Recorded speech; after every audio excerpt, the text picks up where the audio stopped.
we're really very happy to greet you all, guys, and thank you so much for being with us today. And as you know, our meetup today is dedicated to the Armenian traditions of carpet making. And first, we are going to have a virtual tour to the Megerian Carpet Museum. We are truly honored to introduce you to our guests.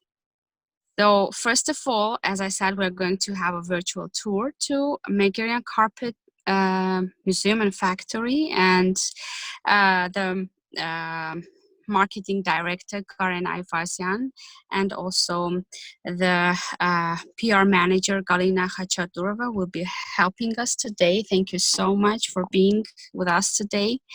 And then we are going to have Joe Megerian, the CEO and General Counsel at Megerian Rugs, who will be sharing very interesting experience and facts with us. Thank you, John, for being with us today.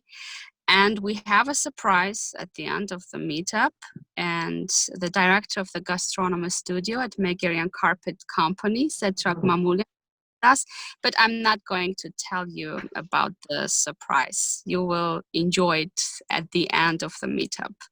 So again, thank you so much for being with us. And if you are ready, we can start. Galina and Karen, we are waiting for the wonderful virtual tour with you guys. Thank you.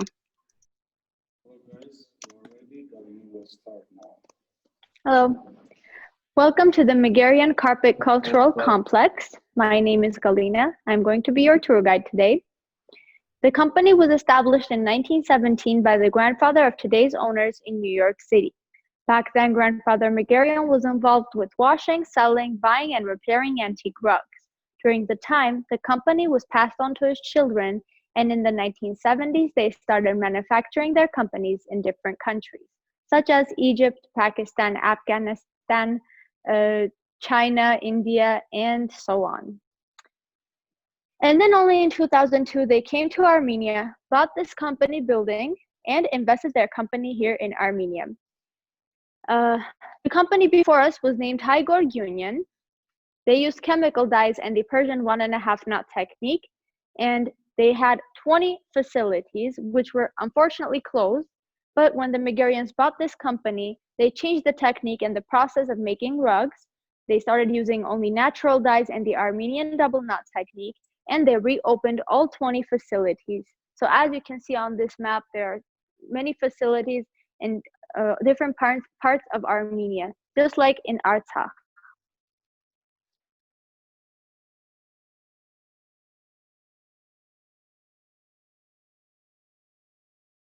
Now, here you make pictures of the Megerian family.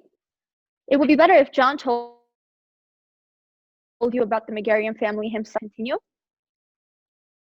Sure. I was breaking up a little bit over there, Galina, so I just want to make sure. Does everybody hear me? Is it okay, the sound?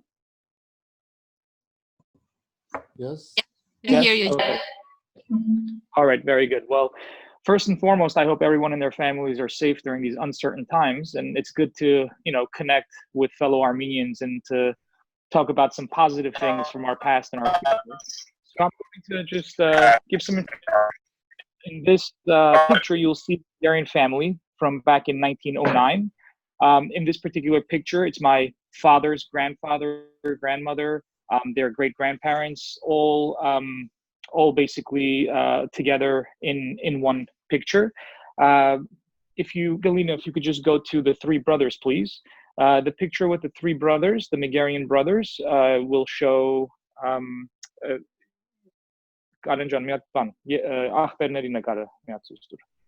Thank you. So the three brothers, it's Megerdich, Harutun, and Toros Megerian. Harutun Megerian, the one sitting in the middle, is my great-grandfather.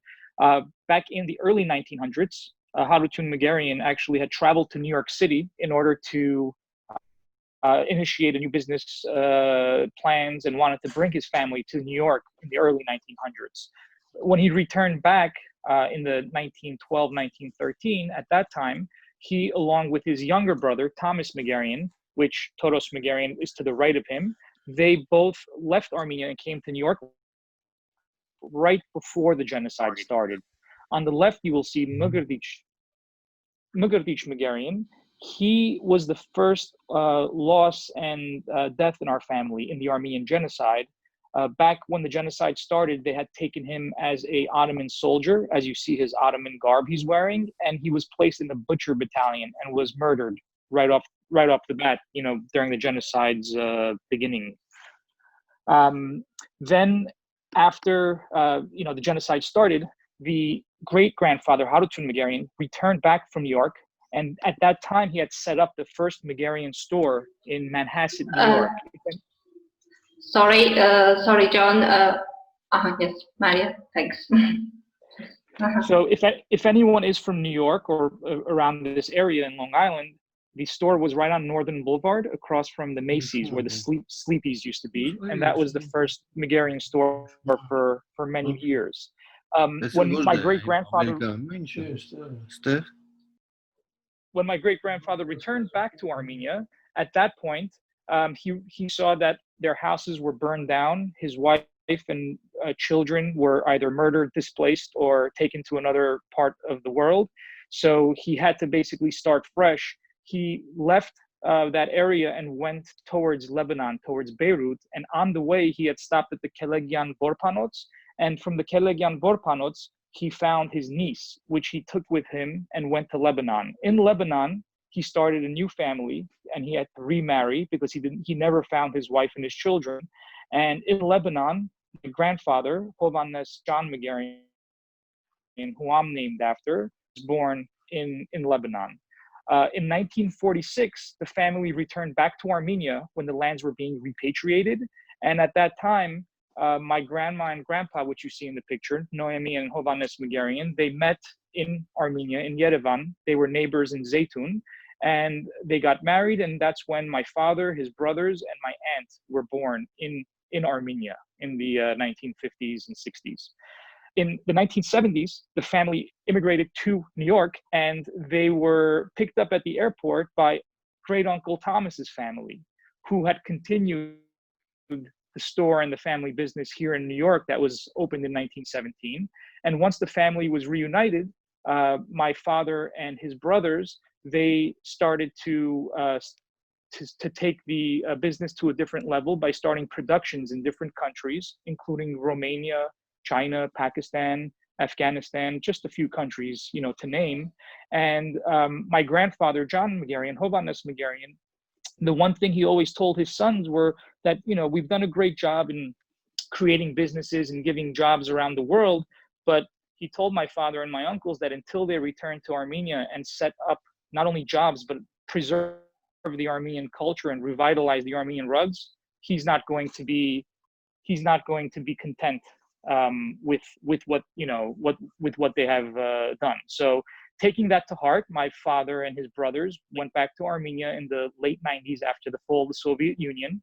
And at that point, they found that the High Gorg was a government-owned rug manufacturing center with over 20 facilities. So that they purchased the facilities. They had to put a pretty substantial investment in making sure the infrastructure was safe, putting heat, AC, and making the standard of an American standard for our weavers and our workers. And in the early 2000s, when we opened up, we had over 1,000 up to 1,500, 1,600 employees working for us at that time. In 2006, the Armenian Odyssey was the first Armenian presentation of rugs, which took place in Atlanta in America's. This basically program that was initiated here along with the Armenian government was very successful, and it was the first time Armenian rugs were sold and presented to the world as our rugs. One of the most important things to note is that the Armenian rugs always have been embedded in our culture, have always been part of the heritage of the Armenian people, but neighboring countries such as Turkey and currently Azerbaijan, they take our designs, they take our colors, they take our heritage, and they try to transplant it as being their own. So one of the big reasons why we have, created the Megerian Carpet Cultural Complex, and we cater to thousands of tourists on a weekly basis during the season in the summer and the spring and the fall, is to retake our rugs and our designs from the individuals and the groups and the countries that have tried to steal what is rightfully ours and represent it as something that is a iconic treasure of the Armenian people. Now, Galina, if you could please continue with the tour and move on, and please go on with the organic elements and the colors that we use, and then I will, speak again a little later with some of my experiences. Okay, let's continue. Here I will show you the picture of the oldest rug in the world. It is called Bazirik. It was found in Siberia in the Altai region in an iceberg in 1949. It is about 2,500 years old. And it has been proven by many scientists, such as one German scientist, Mr. Volksmar Ganzhorn, which you can see his picture right here at the Megerian Carpet Cultural Complex with one of the owners, Rafi Megerian. He has written a book about the rug, proving it is Armenian, and I will tell you the 3 main facts which proves that the rug is Armenian. The first one, it was woven with the Armenian double knot technique. Here you can see the Armenian double knot technique. The second, the color red they got from this insect cochineal, which is only found in the Arabian Valley, which we get the color red from. The third main fact about the rug are all of this rug. The symbols come from the walls of Urartu Kingdom, which was the first Armenian kingdom. Today, the rug is located in the Hermitage Museum in St. Petersburg, Russia. Does any of you have questions? Okay, let's continue. Now I will show you the natural dyes that we use today for weaving our rugs. Here they are. The brown color we get from the walnut shell. Here it is, which actually women use to darken their hair color. The yellow color we get from the immortal flower, which is used for tea. This coffee kind of color we get from the white rind of a pomegranate.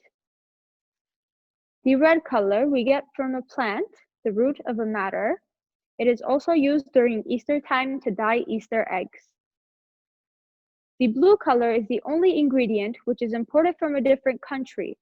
It is indigo, which is from India, which we get the color blue from. And here we have 2 of our 4 fixators. I can only show you 2 because the other 2 are the secrets of our company, which has been passed on from generation to generation. The first one is alum. It's a mineral. And the second one is a wine stone. It is leftover wine that becomes stone from over the years in the bottom of the barrel. By mixing these shades together, we get more than 600 different colors. Now we can continue.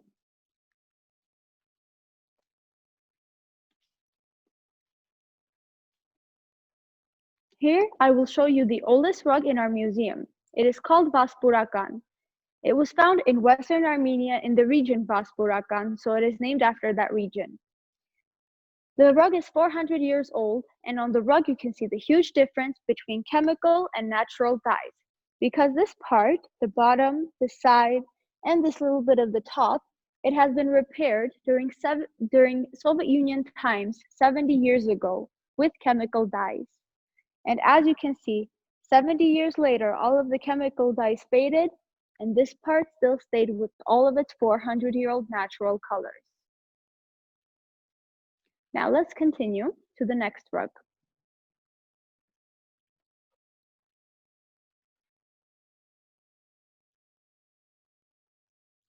The next rug I'm going to be telling you about is called the almond rug. Here are the shapes of almonds. The almond rug is 200 years old, and the almond symbolizes maternity and fertility.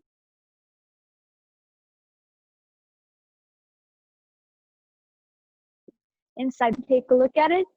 You can see that the almond is kind of shaped like a pregnant woman. In the olden times, women that were married and they couldn't have children, they had a belief that if they wove a rug that had almonds in them, just like this one, and then after had the rug cut above their head, then they would become a mother.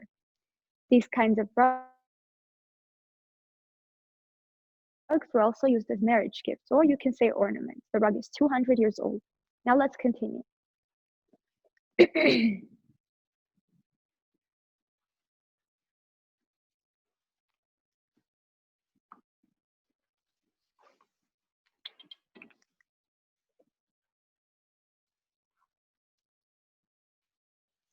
Now I would like to tell you about this special rug. It is called a flower rug. In Armenian, it would be tahkazar. Here you can see all of the flowers. The rug was woven in 1884 by a woman named Mariam. In the olden times, Armenian women, when they wove rugs, they actually used to hide little crosses in them just so they would know that it was their rug if they saw it on later in the future, or they would just hide their name in it. So this one, you can see Armenian letters on top of each other. It spells out M, A, R, E, A, M. So it says Mariam.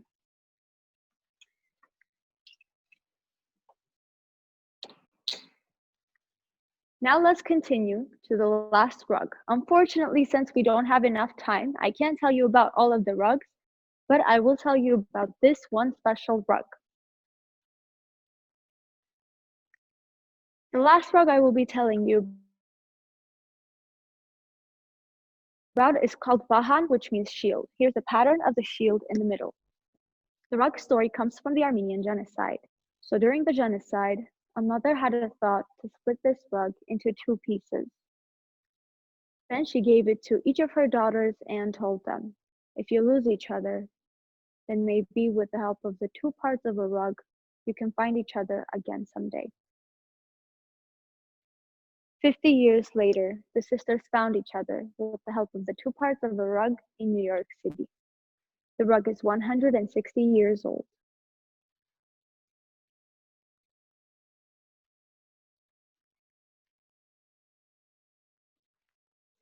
Do you have any questions? No? Let's continue. Now we are going to go to our production center.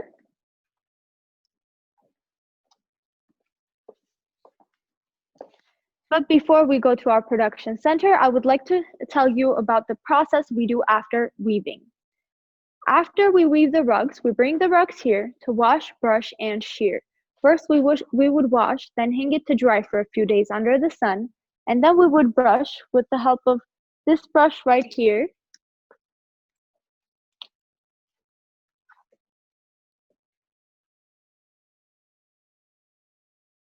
Here you will see the brushing process.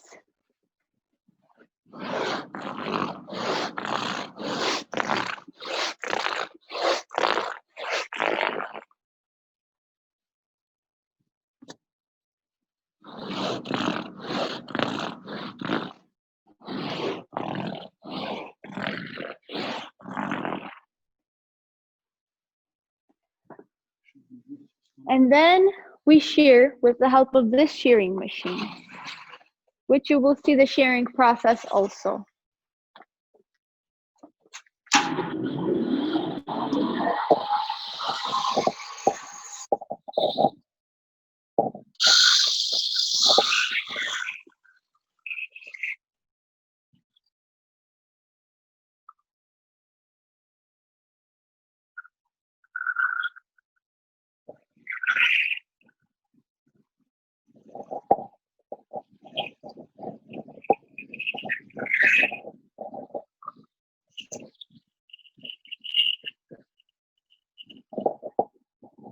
We shear to make it more smooth and highly qualified.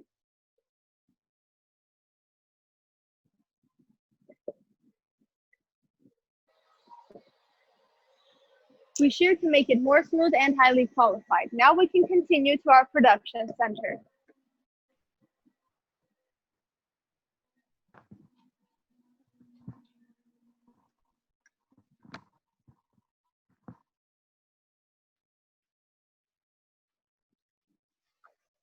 Now we are located in our production center where all of our talented weavers weave our rugs. But due to the coronavirus pandemic, we are closed right now for some time, but we are hoping to open back up. But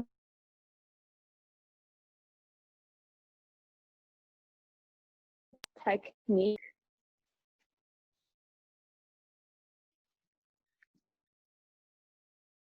I'll show you.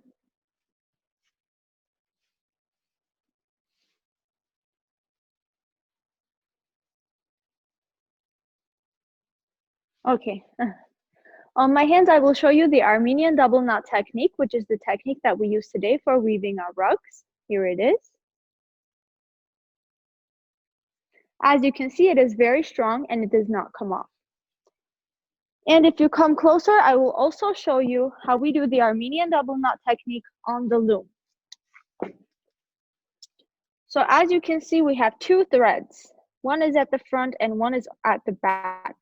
So I will first take the thread on the right, which is in the back. In the back, I will get this little bit of the yarn around it, and then I will hold, and then I will take the tool and get the thread right beside it on the left, and then I will twist, get this little bit of the yarn around, behind, and through both of the yarns, just like this. I would hold on to it with my two fingers, and then I will fix it down and cut it with the help of this tool, which is half hook, half knife. I will show you one more time.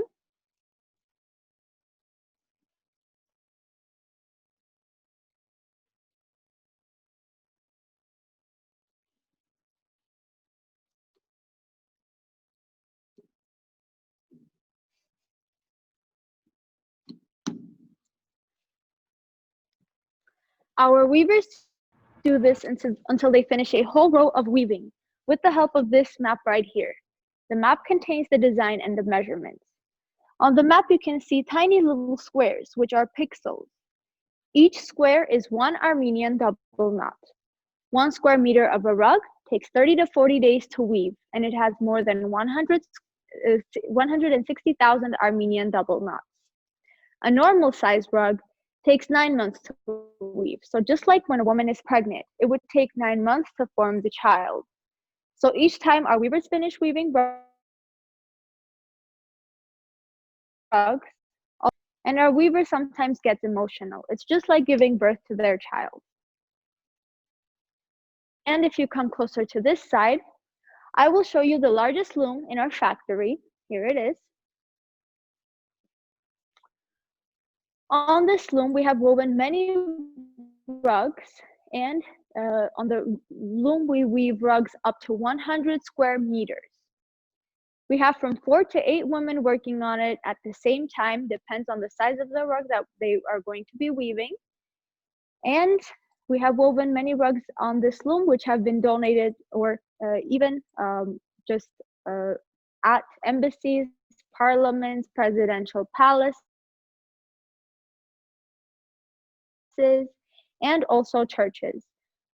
This you are going to find out later on during the tour.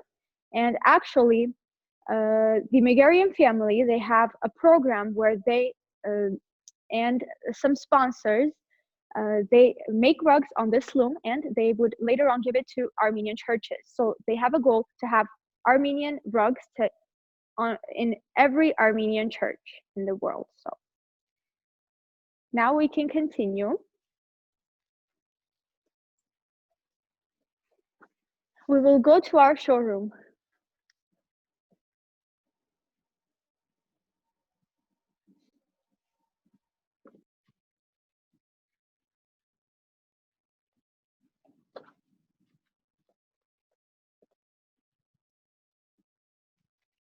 This is our showroom.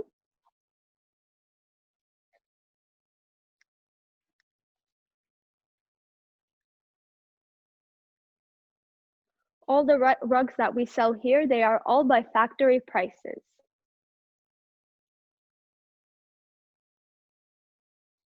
And if you come closer to this side, I will tell you about this one-of-a-kind rug. The Megerian family has decided to make only 100 copies of this design lori in this size and is giving it to the people who have either done something for the recognition of the Armenian genocide, or even donated or done something for the Armenian nation. So here, this part you can see, in memory of 100th anniversary of the Armenian genocide. And here I will show you a few of the people who we have already given them to. Like here we have Charles Aznavour.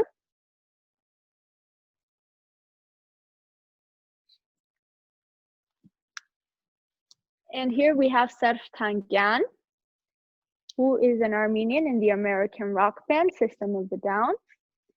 Here we have Aram I, Catholicos.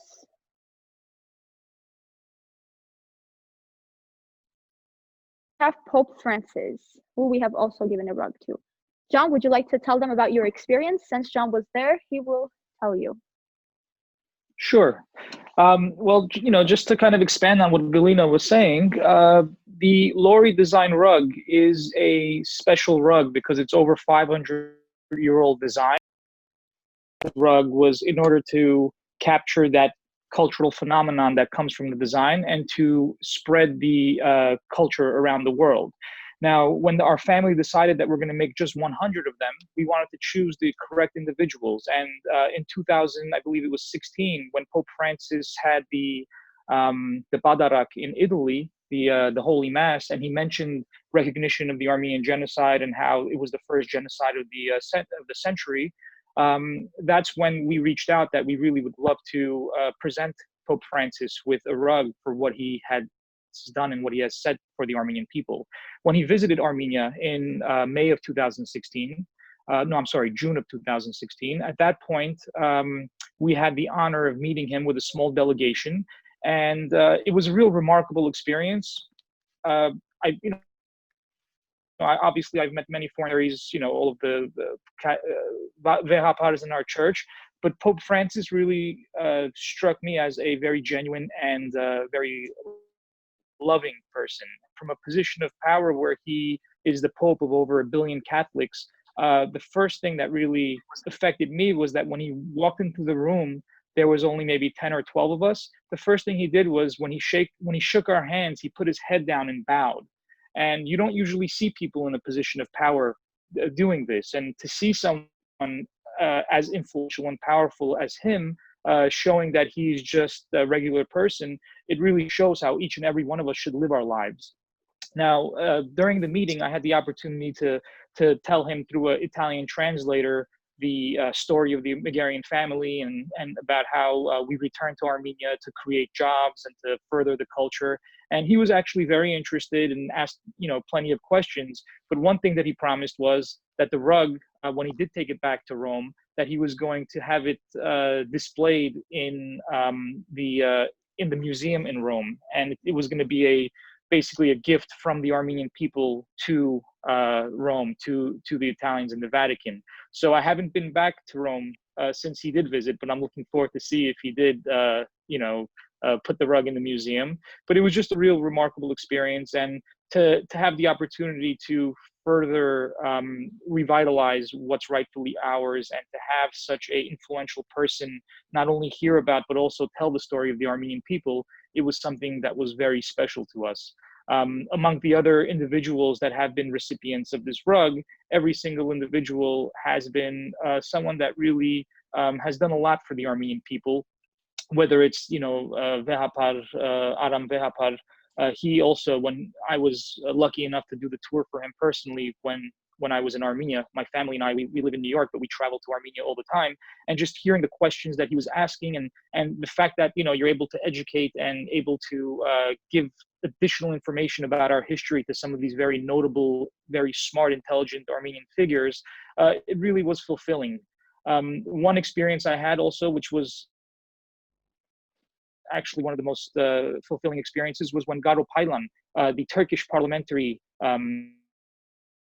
he was a Turkish parliament member, came to Armenia back in 2017, and he was one of the most humble and nicest people I've ever met. And the fact that with the pen and with his mouth, he gets in front of the Turkish delegation in parliament and speaks the truth about the Armenian genocide, I feel like he is a hero worthy of recognition, just like our Armenian soldiers. So it felt good to give, present him this rug, because another very deserving person and individual. But this initiative is just to commend people and to encourage more and more of our fellow Armenians that have the capability, that have the funds, that have the connections to continue to further our cause, to further the recognition of the genocide, and to further the beauty and the history of our Armenian culture and history.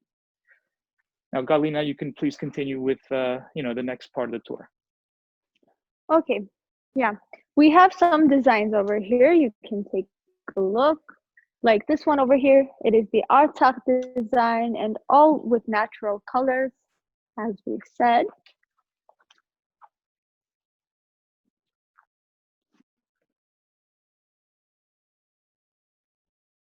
And of course, we have many more designs, different sizes,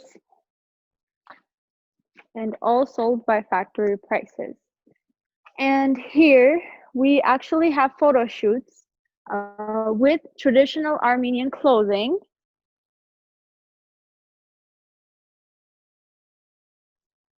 Traditional Armenian clothes, they would have a photo shoot. And it's just a way of remembering. Now I will show you the dragon rug. Here it is. This is smaller than the ones that we have donated to the Holy Sepulchre in Jerusalem and to the St. Lazaro Monastery in Venice. You can take a look at it in the pictures. And since John was a part of it, John, would you like to tell them about your?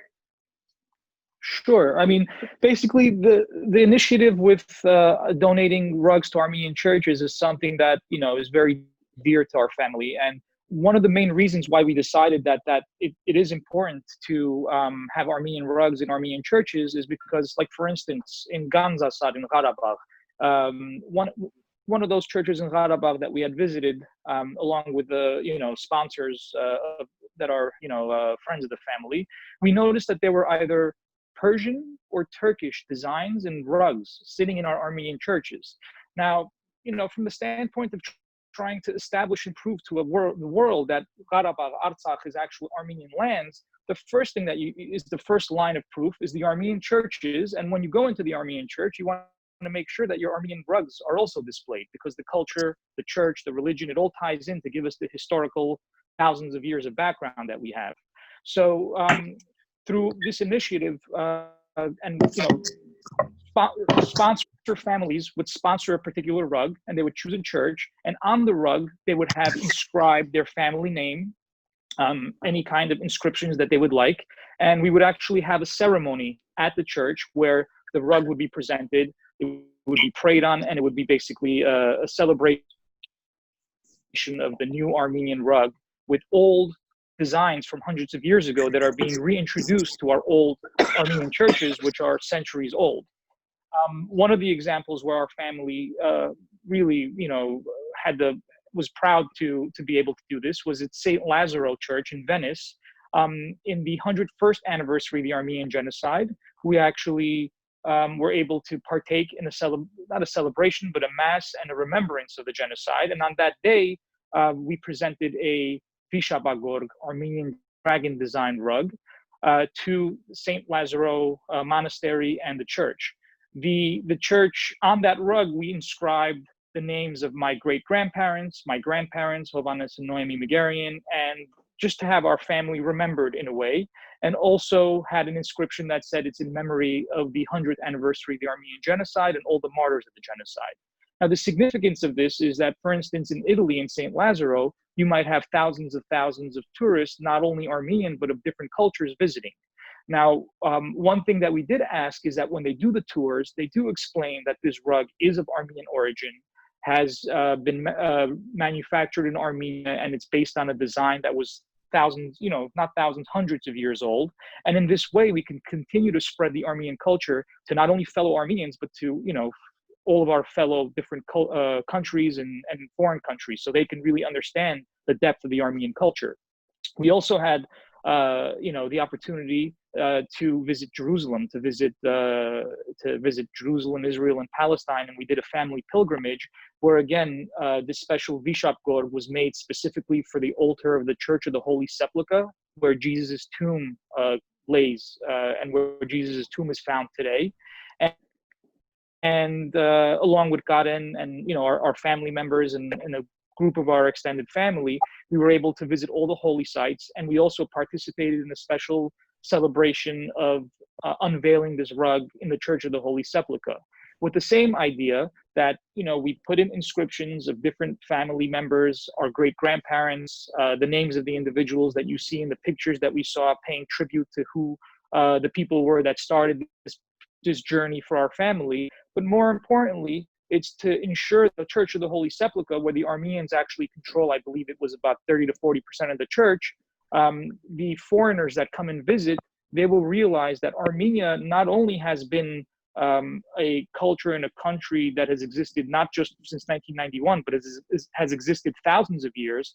But when Jesus walked through Jerusalem, and afterwards when the Church of the Holy Sepulchre was built, Armenians and Armenian Christians have been very notable in the history of Christianity, in the history of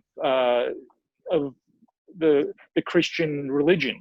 And in this way, again, it is part of the tour where, when some foreigners and individuals visit the Church of the Holy Sepulchre, they're told about the Armenian rug, the fact that, it was made in Armenia and presented to the church in order to, further the Armenian culture and the traditions of the rug weaving.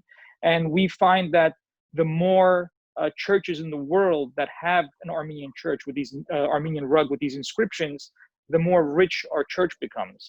And if you could just imagine, I have 3 young children between 2 and 6 years old. And when I take them to church, the first thing that I want them to see is not only the beautiful hymns of the Armenian church, not only the beautiful crosses and the stained glass windows, but you want your children's eyes and minds to visually take in the Armenian colors on the rugs, the organic elements, and anything else that has an Armenian feel to it. So when they grow older, they're going to want to have an Armenian rug in their house. They're going to be proud of their culture. When you're born in another country like America, you want to keep your culture and pass it down to your children as much as possible. And it's not only through things like speaking Armenian, but it's also the arts, the culture, the music. Every part of the Armenian kind of culture and heritage has to be presented to not only our next generation, but to our friends and family, our friends and family friends that are not Armenian, so they can appreciate how deep and how beautiful our culture is. And this is part of the reason, and most of the reason, why we've taken this initiative to heart and really would like to have a beautiful Armenian rug in every single Armenian church around the world. Galina, you could continue with the tour, please.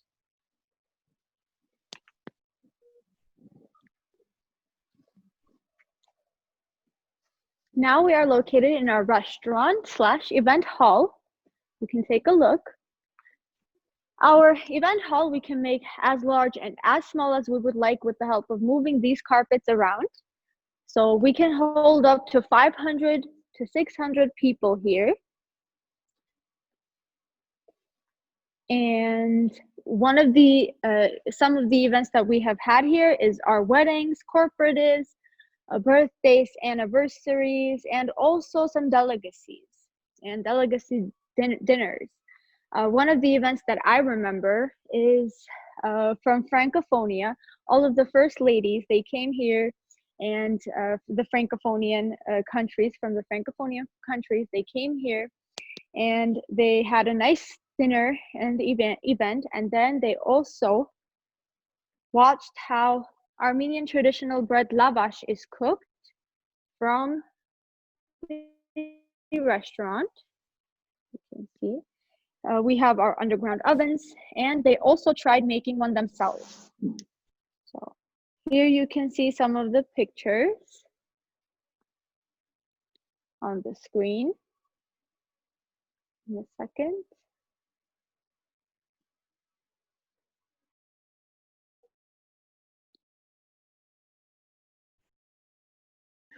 While you're trying to get the picture of Galina, I mean, one thing I'd like to note about the event center and restaurant is that I had the honor of actually hosting my two of my boys, we baptized in Armenia. And to me, it was something that really was very special, because my children and I are born in America, but by baptizing them in an ancient church in Armenia and then holding the baptismal party at our facilities, at our restaurant event center, it really allowed us to see the rebirth of our children in Armenia, where every time we visit back to Armenia, they're going to know that this is where they were christened and this is where their life as Christians started. So whether it's a birthday, a christening, a wedding, an anniversary, being surrounded by, you know, the Armenian rugs, the Armenian ambiance, and really enjoying the hospitality and the real fun atmosphere of the Armenian people, it was something that all of my family, friends, and family worldwide will remember for many years. So if anyone ever does visit Armenia, I would definitely suggest coming and participating in an event at Megerian Carpet, because between the music, the food, the rugs, the ambiance, it's something that will be a memory that will definitely last a lifetime. Now, Gal could continue since the pictures looks like they're loading up. Okay. Now I will be showing you our smaller private lounge, where we have either private dinners, or when people are in smaller groups, they also like to have some private lunches or dinners. Here it is.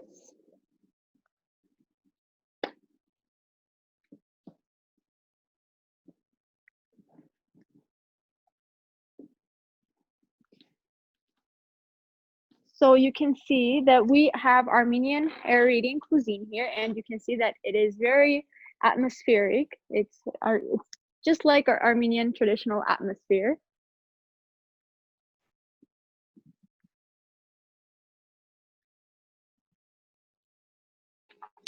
Hey, Galina, this is Annie. Yes. I'm just curious. I have to ask this question. Of course. So, there are, like, especially like Turks say that this carpet is a Turkish carpet. Like, people from Iran say, no, this is an Iranian carpet. And Armenians say this is an Armenian carpet. How can we understand if this carpet is Armenian or Persian or Turkish carpet? Do we have any, motives, for instance, that we can understand that, no, this is Armenian, this is Persian? I'm just very curious. Here, I would let Garen answer that question. Even we have an experience like that. There are many Europe.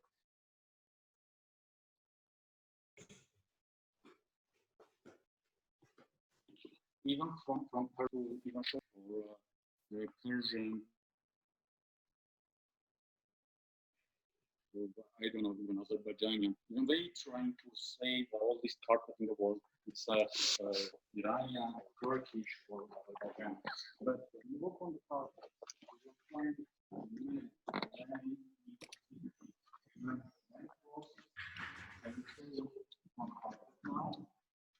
Sorry, we can't hear. Yeah. Sorry.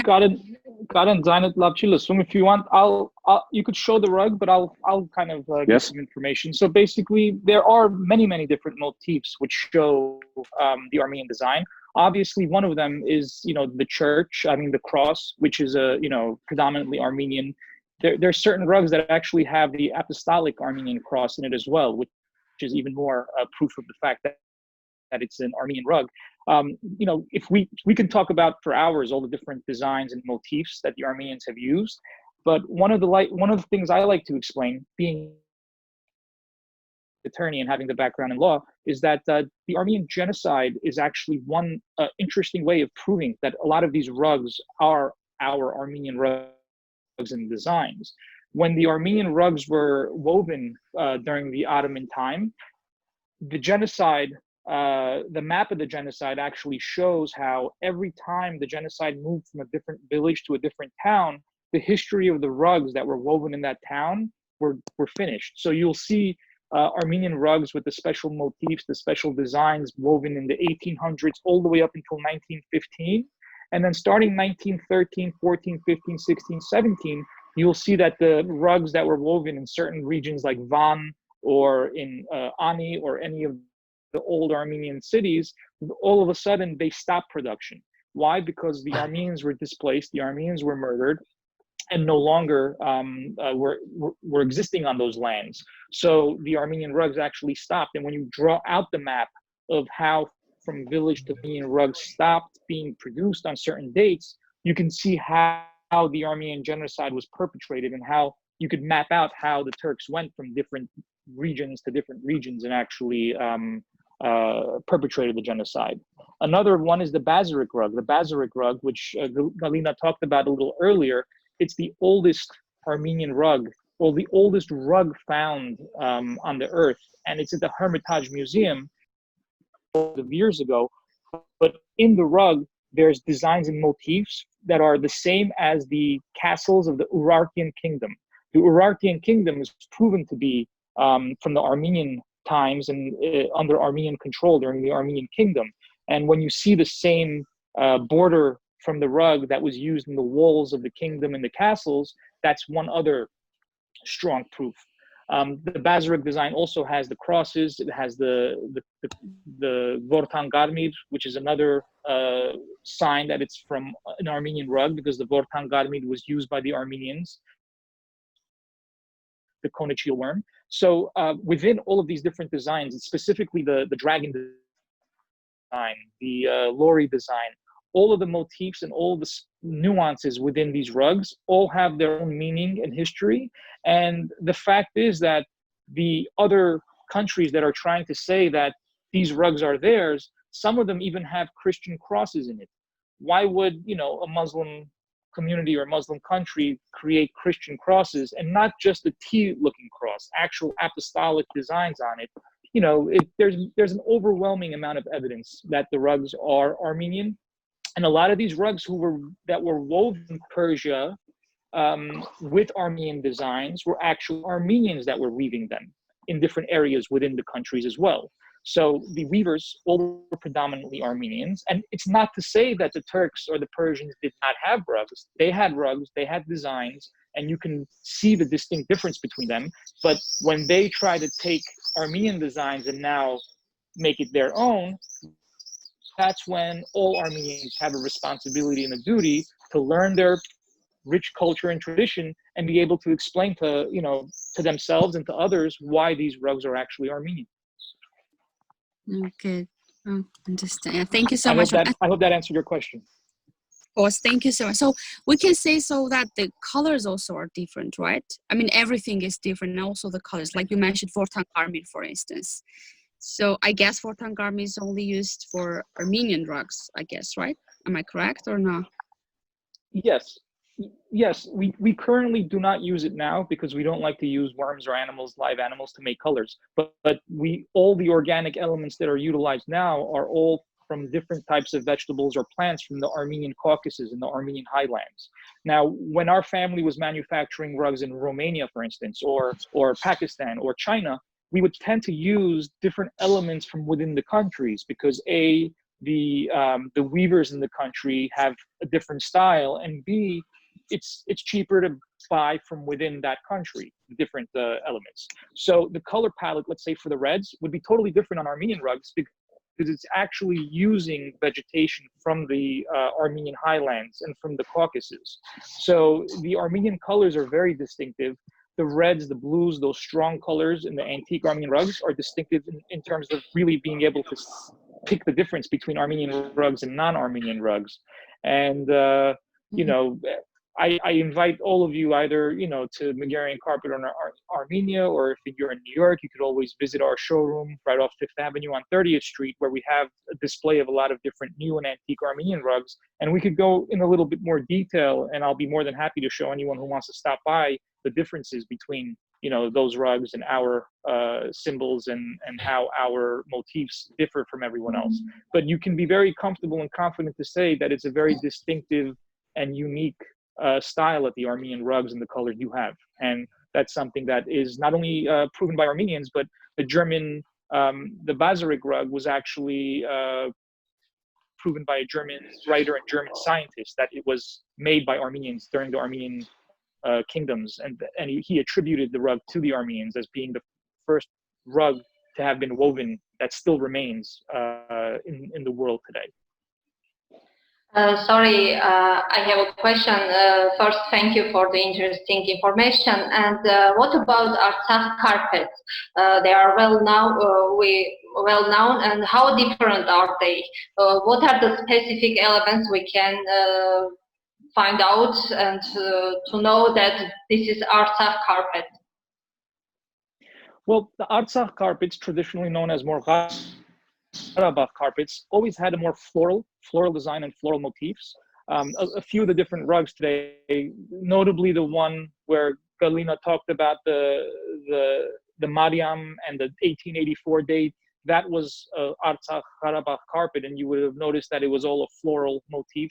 The colors of the Karabakh carpets are also a little bit different. They tend to have a little bit more of a lighter color palette, not as strong, and but the fact is that the Artsakh carpets are just as Armenian because the people living in Artsakh are and always have been Armenian. So, you know, maybe Garen, you can shed a little bit more detail based on some of the rugs we have there, but the Artsakh rugs and the Artsakh carpets have that floral, distinctive kind of lighter color palette in comparison to the more traditional, strong Armenian colors you'll find in the antique Armenian rugs. Okay, thank you.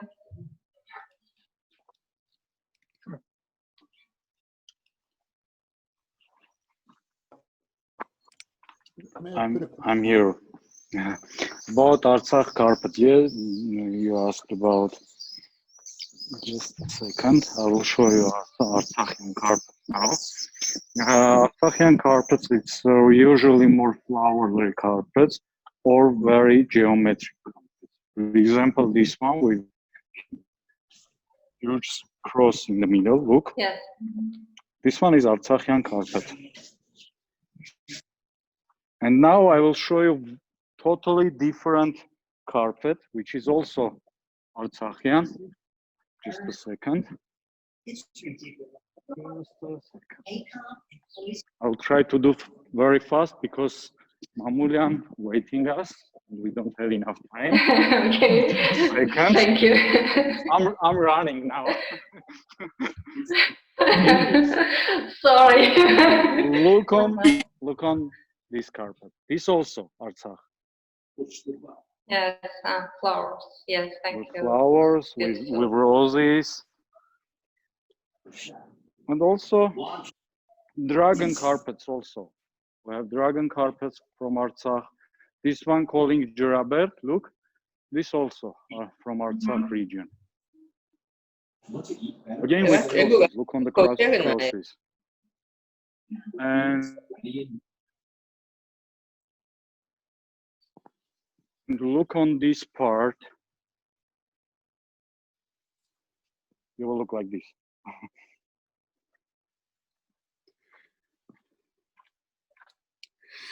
Karen, they are very beautiful. Yeah. Karen, thank you. Have to, because I have many friends from Iran, and we're always arguing on carpets. So I know that the knots also are different, right? The knots in Persian and Armenian carpets. So is there any difference? Yeah. I've heard they're different, right? Yeah, for example, Persian knot is a 1.5 knot. Armenian knot is double knot. It's totally different. With Armenian knot, when you're weaving the carpet, it takes, for example, 3 months. With the same carpet, if you will with the Persian knot, it will take about 1.5 months. Okay, good. Got it. Thank you, Karen. Yeah, and the double knot is actually stronger since there's two knots. Yeah, sure. It makes the formation of the rug much stronger, and it lasts a longer time as well over time. Oh, good. I will use that in my arguments next time. Thank you. Galina.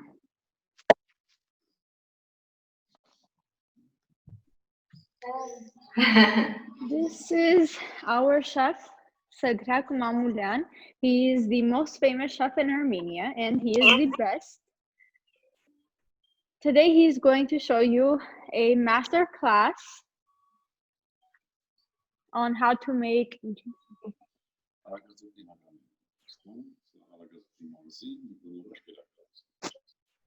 It is from the region Aragatoti, and he's going to make Aragatoti. So this right here, it is a chicken which has been,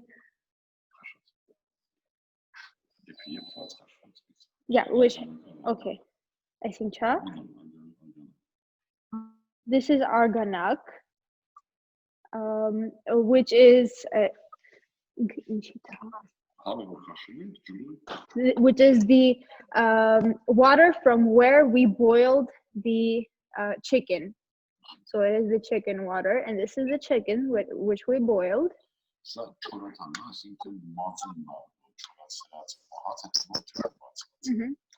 This is yogurt, which we have dried, and then after having it dried, we again mixed water with it, and we have it now smooth, which it's called kamas matun, so it's like soaked yogurt.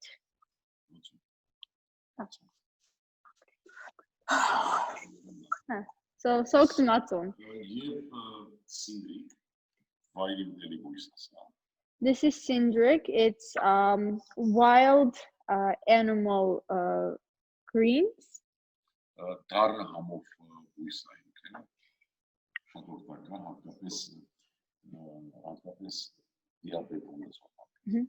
It is very healthy, and it is actually healthier for people who have diabetes. This is yellow pepper, sweet.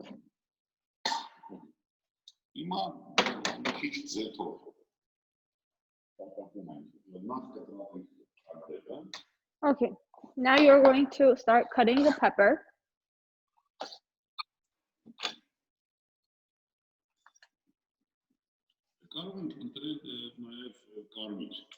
You can also choose,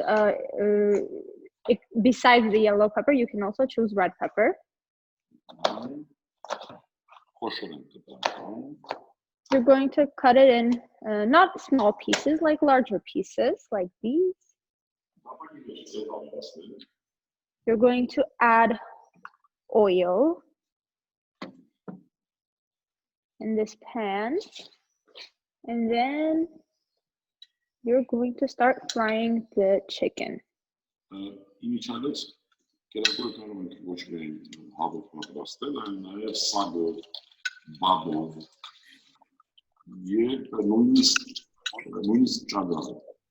You can also use other kinds of meats to make this dish. Chicken, but we're gonna use chicken today. So we're gonna have this fried, and then we're bringing the pepper. We're going to start frying it together.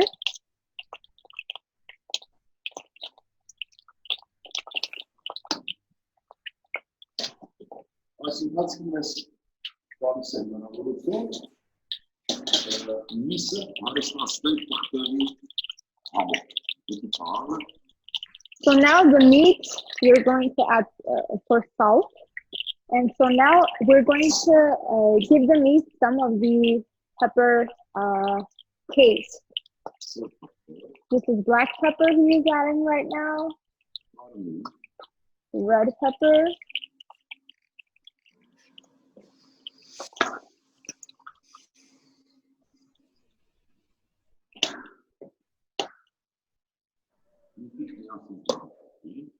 Okay, now we're going to close it. It's going to fry together right now.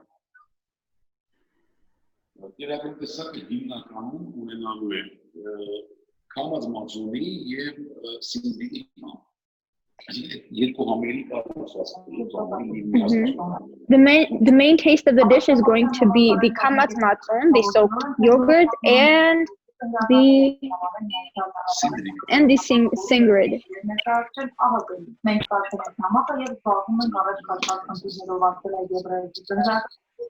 I will try it and tell you how it tastes.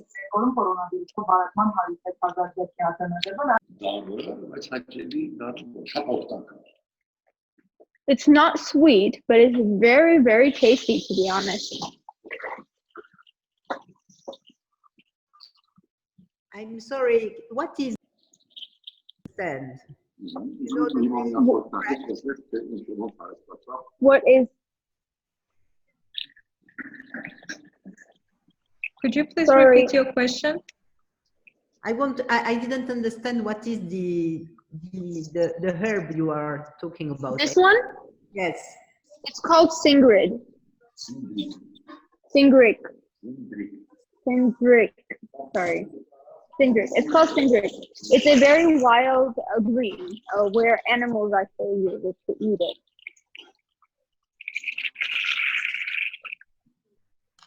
Mm-hmm. I can feel the smell of the pepper and the chicken together. It's very good. Mm-hmm.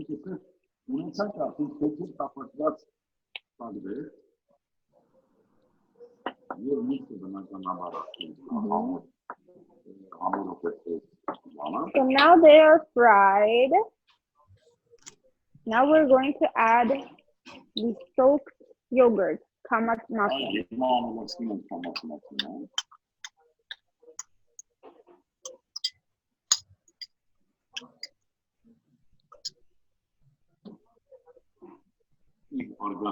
And of course the water, which the chicken was boiled in.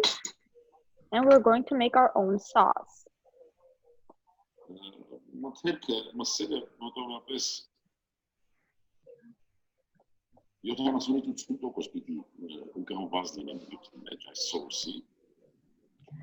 The chicken is supposed to be from 70 to 80% inside the sauce. So it doesn't have to be fully covered.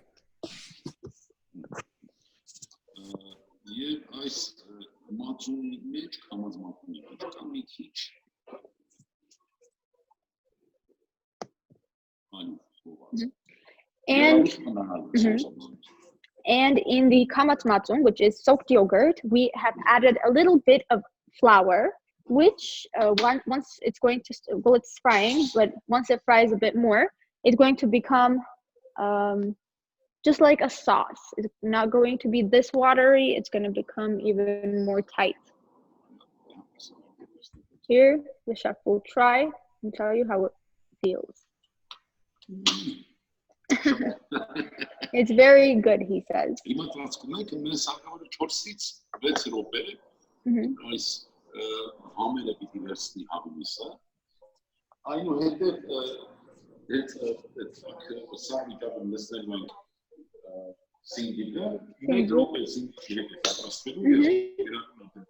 Okay, so now we've closed our pan, and we're going to have it fried for like about from 4 to 6 minutes. And the fire, we actually put it a bit down, so we lowered the degree. And then once we're done cooking with that, we are going to add the sindric. So just like that, we're not going to do anything to it. And so we'll just have to wait.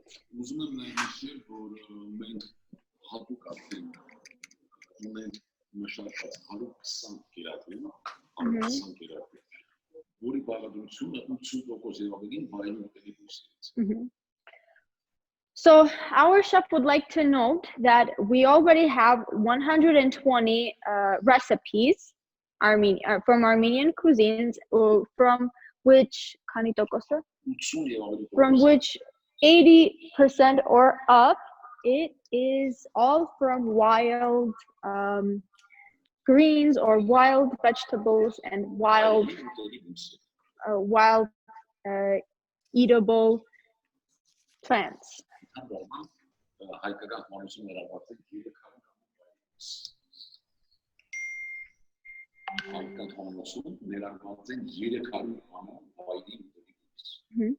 In the Armenian cuisine,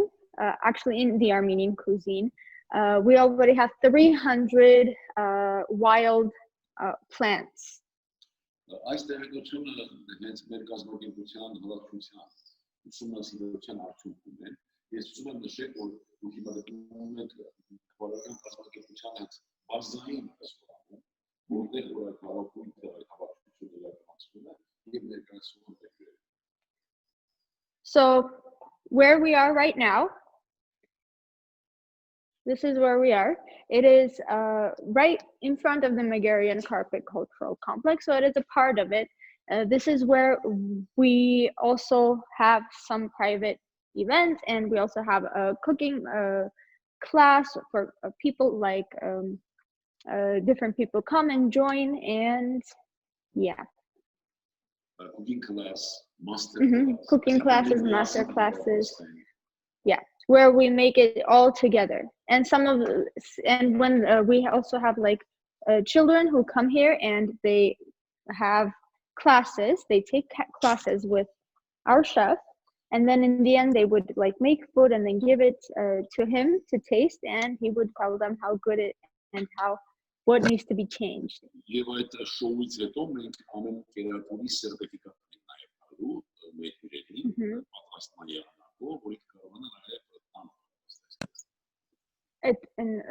որ ցույց են տալիս այդ շոուը։ Բոլոր մեր հյուրերին, մենք այստեղ բոլոր հյուրերին master class-ի տալու ենք։ And all of the people who come here for the master classes, all of our guests, they always receive a certificate of that they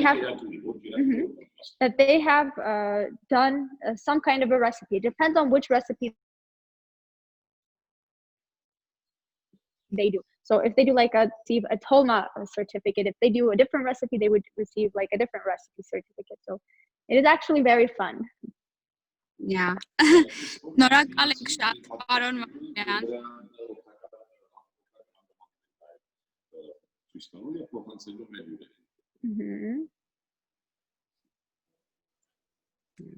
Thank you so much. Thank you, Karina. Thank you too.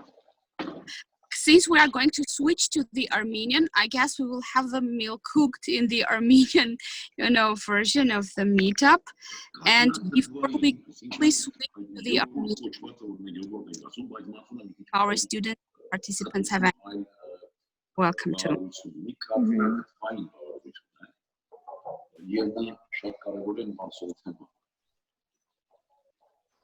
Okay. Yeah, I guess you guys are going to switch to the Armenian part. But here we will actually add the Sindrik, and then we will finish. Մենք կարող ենք հայերենով հանդիպում հայերեն լսարանի համար սկսել անգլերեն լսարանի հանդիպան վերջից, այսպես սա կդառնա մեզ համար սկիզբ մեր մասնակիցներին, ովքեր նոր են միացել, տեղեկացնեմ, որ մենք հիմա գտնվում ենք Megerian Carpet գորգերի գործարանի խոհարարական ստուդիայում, որի ղեկավար Սեդրակ Մամուլյանը պատրաստում է մի շատ հետաքրքիր հայկական ավանդական ուտեստ, որի մեջ այսպես բաղադրիչներն են հավը խաշած, օգտագործել ենք խաշած հավի արգանակը, սինդրիկ ուտելի կանաչին, դեղին պղպեղ, պարոն Մամուլյանը նշեց, որ կարող եք նաև կարմիրը օգտագործել եւ քամած մածունը մի փոքր ջրով բացած։ Արագածոտնի մարզի, եթե ճիշտ եմ հիշում, ուտեստն է, որը շուտով պատրաստ կլինի եւ պարոն Մամուլյանը մեզ կներկայացնի։ Արդեն մատուցված ափսեի մեջ։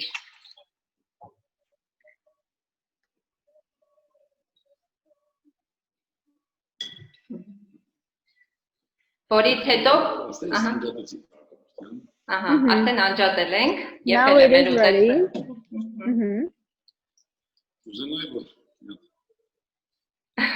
He wants to smell. Galina, դու կարող ես մեզ պատմել։ It is very, very good. Շատ համեղ է։ Ջաշին անունը, գներեք ջաշին անունը ինչ էր։ Ջաշյանունը Արագածոտնի Հագանի։ Արագածոտնի Հագանի։ Հագանի։ Հայկական հանցու, որ նշանակում է սուսով։ հագեցնող կերակրատեսակներ։ Չի լսեցի լավ։ Մեկ վայրկյան, հիմա մեկ անգամ էլ կասեմ։ Անպայման։ Հագանի, արագածոտնի հագանի է կոչում այս կերակրատեսակը։ Այո։ Մեր հայկական խոհանոցում հագանի կերակրատեսակները դրանք այն կերակրատեսակներ են, որոնք պատրաստվում են սոուսի մեջ։ Հագենալ բառն է եւ հագեցնող, այսինքն կերակրատեսակ ինքը հագեցնող է։ Հա, կշտացնող։ Բաս է, կշտացնող։ Հետաքրական։